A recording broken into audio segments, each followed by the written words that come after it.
Well, we have a real treat here on NBC Action News Midday. Candice Millard is a Kansas City success story from KC for National Geographic magazine, and she's also a New York Times best-selling author. Her first book about Theodore Roosevelt was named Book of the Year by the New York Times, the Washington Post, and the Kansas City Star. And she is here in our studio today. Welcome. Thank you. We're talking about your new book here, which is Destiny of the Republic, A Tale of Madness, Medicine, and the Murder of a President. So tell us a little bit about your new book, because you're also going to be speaking at an event that we'll get to in a second. But let's hear about your new book and kind of what it's about. It's about the assassination of James Garfield, who, it's been 130 years since his death, and he's been largely forgotten because he was only in office for 4 months. But he was an extraordinary man, and I can tell you about that. But what people don't know is it wasn't the bullet that killed Garfield. It was the medical care that he received.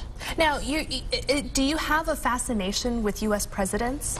Because both of these books have, characters. Right. They're about U.S. presidents. Right. It's really just a coincidence. My first book about Theodore Roosevelt, I was working at National Geographic, very interested in natural history, and this is set in the Amazon. He went down this unexplored river. 3 men died. Roosevelt nearly committed suicide. So I really came at it from the science. The same with this. It was the science that pulled me in. It was actually Alexander Graham Bell who plays a large role in this book. So it's just coincidental that two central figures are presidents. Right, that's right. Books. Now let's talk about the speaking engagement that you have coming up, the Kansas City Club and Ladies Club Holiday Luncheon. What will you be talking about at the luncheon? Well, I'll be talking about Garfield, who, he was very, very poor. He put himself through school being a carpenter and janitor his first year. By his second year, he was a professor of literature, mathematics, and ancient languages. He was a university president by the time he was 26. While he was in Congress, he wrote an original proof of the Pythagorean theorem.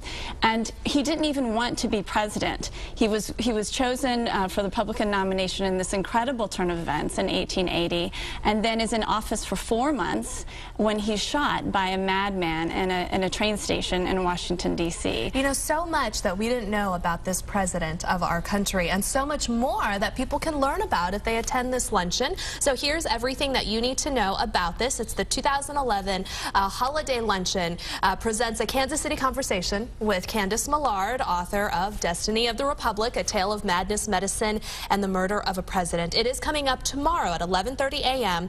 It is $35 to get in, and $5 of the proceeds do go to benefit KMBC's Coats for Kids. So it should be a really fascinating conversation. Candice is going to be talking about her latest book. So thank you so much for stopping in our studio. Thank you for having me. It was wonderful to meet you.